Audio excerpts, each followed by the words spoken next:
सिद्धिप्रदायकाय गुरु ब्रह्मा गुरु विष्णु गुरुदेव महेश्वर गुरु साक्षाತ್ ಪರಬ್ರಹ್ಮ ತಸ್ಮೈ ಶ್ರೀ ಗುರುವೇ ನಮಃ. ನಾನು ನಿಮ್ಮ ಪಂಡಿತ್ ಲೋಕನಾಥ್ ಭಟ್ ಮಾಡುತ್ತಿರುವಂತಹ ನಮಸ್ಕಾರಗಳು. ಏಪ್ರಿಲ್ 17ನೇ ತಾರೀಕು ಕೃಷ್ಣ ಪಕ್ಷದ ವೈಶಾಖ ಮಾಸದ ಅಮಾವಾಸ್ಯೆ ಇದೆ. ಹಾಗೂ ಈ ಅಮಾವಾಸ್ಯೆ ಆದ ನಂತರ ಕರ್ಕಾಟಕ ರಾಶಿಯವರ ಭವಿಷ್ಯ ಹೇಗಿದೆ ಈ ವಿಡಿಯೋದಲ್ಲಿ ನಾನು ತಿಳಿಸ್ಕೊಡ್ತಾ ಇದ್ದೇನೆ. ಈ ವಿಡಿಯೋ ನಿಮಗೆ ಇಷ್ಟವಾದಲ್ಲಿ ಈ ವಿಡಿಯೋಗೆ ಲೈಕ್ ಕೊಟ್ಟು ನನ್ನ ಯೂಟ್ಯೂಬ್ ಚಾನಲ್ ಆದ ರಾಯರ ಭವಿಷ್ಯಕ್ಕೆ ಸಬ್ಸ್ಕ್ರೈಬ್ ಅನ್ನೋದು ಮಾಡಿ. ಕರ್ಕಾಟಕ ಅಂದ್ರೇ ಒಂದು ಚಂದ್ರನ ರಾಶಿ. ಅಮಾವಾಸ್ಯೆ ಅಂದರೆ ಚಂದ್ರ ಮರೆಯಾಗುವಂತಹ ಸಮಯ. ಹಾಗಾಗಿ ಈ ಸಮಯದಲ್ಲಿ ನಿಮ್ಮ ಮನಸ್ಸು ಸ್ವಲ್ಪ ಚಂಚಲತೆ ಅನ್ನೋದು ಆಗುವಂಥ ಸಾಧ್ಯತೆ ಇದೆ. ಈ ರಾಶಿಯವರ ಒಂದು ವೃತ್ತಿ ಜೀವನದ ಬಗ್ಗೆ ನೋಡೋ ಹಾಗಿದ್ರೆ, ಆಫೀಸಿನಲ್ಲಿ ನಿಮ್ಮ ಮೇಲೆ ಒಂದು ಸಡನ್ನಾಗಿ ಒಂದು ಪ್ರೆಷರ್ ಬೀಳುವಂತಹ ಸಾಧ್ಯತೆ ಇದೆ. ಅಮಾವಾಸ್ಯೆ ಕಳೆದ ಮೂರು ದಿನ ನಂತರ ನಿಮಗೆ ಒಳ್ಳೆಯ ಒಂದು ರೆಸ್ಪಾನ್ಸ್ ಅನ್ನೋದು ಸಿಗಲಿದೆ.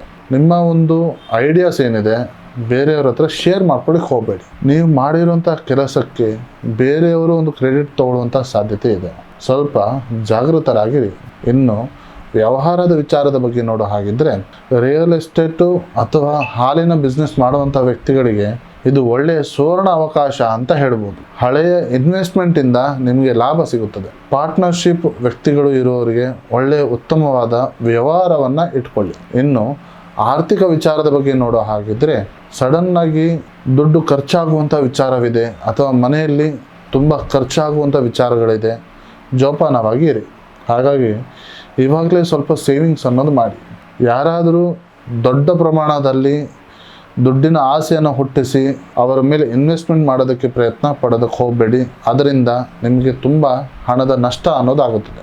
ಇನ್ನು ಪ್ರೀತಿ ಪ್ರೇಮದ ವಿಚಾರದ ಬಗ್ಗೆ ನೋಡೋ ಹಾಗಿದ್ರೆ, ನಿಮ್ಮ ಸಂಗಾತಿ ಏನೋ ಹೇಳಿರ್ತಾರೆ, ಆ ಒಂದು ವಿಷಯಗಳನ್ನು ಕೇಳಿ ನೀವು ಹರ್ಟ್ ಆಗಿರ್ತೀರ. ಅದನ್ನು ದೊಡ್ಡದು ಮಾಡಲಿಕ್ಕೆ ಹೋಗಬೇಡಿ.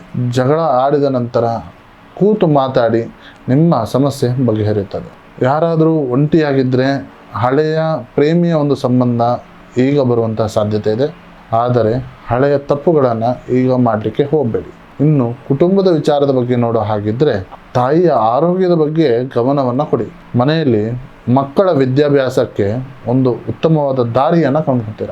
ಹಿರಿಯರ ಒಂದು ಆಸ್ತಿಯ ವಿಚಾರದಲ್ಲಿ, ಭೂಮಿಯ ವಿಚಾರದಲ್ಲಿ ಕಿರಿಕಿರಿ ಅನ್ನೋದಿದ್ರೆ ಈ ಸಮಯದಲ್ಲಿ ಬಗೆಹರಿಯುತ್ತೆ. ಇನ್ನು ಆರೋಗ್ಯದ ವಿಚಾರದ ಬಗ್ಗೆ ನೋಡೋ ಹಾಗಿದ್ರೆ, ಬಿಸಿಲಲ್ಲಿ ಅಡ್ಡಾಡಿ ನಿಮ್ಮ ಕೋಲ್ಡ್ ಪಾನೀಯಗಳನ್ನು ಸೇವಿಸಲಿಕ್ಕೆ ಹೋಗಬೇಡಿ. ಜಾಸ್ತಿ ಮನೆ ಊಟಕ್ಕೆ ಆದ್ಯತೆಯನ್ನು ನೀಡಿ. ಈ ರಾಶಿಯವರ ಒಂದು ಪರಿಹಾರದ ಮಾರ್ಗವನ್ನು ನೋಡೋ ಹಾಗಿದ್ರೆ, ಸೋಮವಾರದ ದಿನ ಬಿಳಿ ಬಣ್ಣದ ಧಾನ್ಯಗಳಾಗಲಿ ಅಥವಾ ಬಟ್ಟೆಗಳನ್ನಾಗಲಿ ದಾನವನ್ನು ಮಾಡಿ. ಸಾಧ್ಯವಾದರೆ ಕೊರಳಿಗೆ ಅಥವಾ ಕೈಗೆ ಬಿಳಿ ಬಣ್ಣದ ಒಂದು ರಿಂಗನ್ನು ಹಾಕ್ಕೊಳ್ಳಿ. ಸೊ ಒಟ್ಟಾರೆ ಇದಾಗಿತ್ತು ಕರ್ಕಾಟಕ ರಾಶಿಯವರ ಏಪ್ರಿಲ್ 17ನೇ ತಾರೀಕಿನ ಕೃಷ್ಣ ಪಕ್ಷದ ಅಮಾವಾಸ್ಯೆಯ ನಂತರ ಭವಿಷ್ಯ. ಈ ವಿಡಿಯೋ ನಿಮಗೆ ಇಷ್ಟವಾದಲ್ಲಿ ಈ ವಿಡಿಯೋಗೆ ಲೈಕ್ ಕೊಟ್ಟು ನನ್ನ ಚಾನಲ್ ಆದ ರಾಯರ ಭವಿಷ್ಯಕ್ಕೆ ಸಬ್ಸ್ಕ್ರೈಬ್ ಅನ್ನೋದು ಮಾಡಿ. ಈ ವಿಡಿಯೋ ಹಾಗೂ ನಿಮಗೇನಾದರೂ ಸಮಸ್ಯೆ ಇದ್ದಲ್ಲಿ ನೇರವಾಗಿ ಬಂದು ಭೇಟಿಯಾಗಿ ಅಥವಾ ಈ ಕೆಳಕಂಡ ನಂಬರಿಗೆ ಕರೆ ಮಾಡಿ. ಧನ್ಯವಾದಗಳು.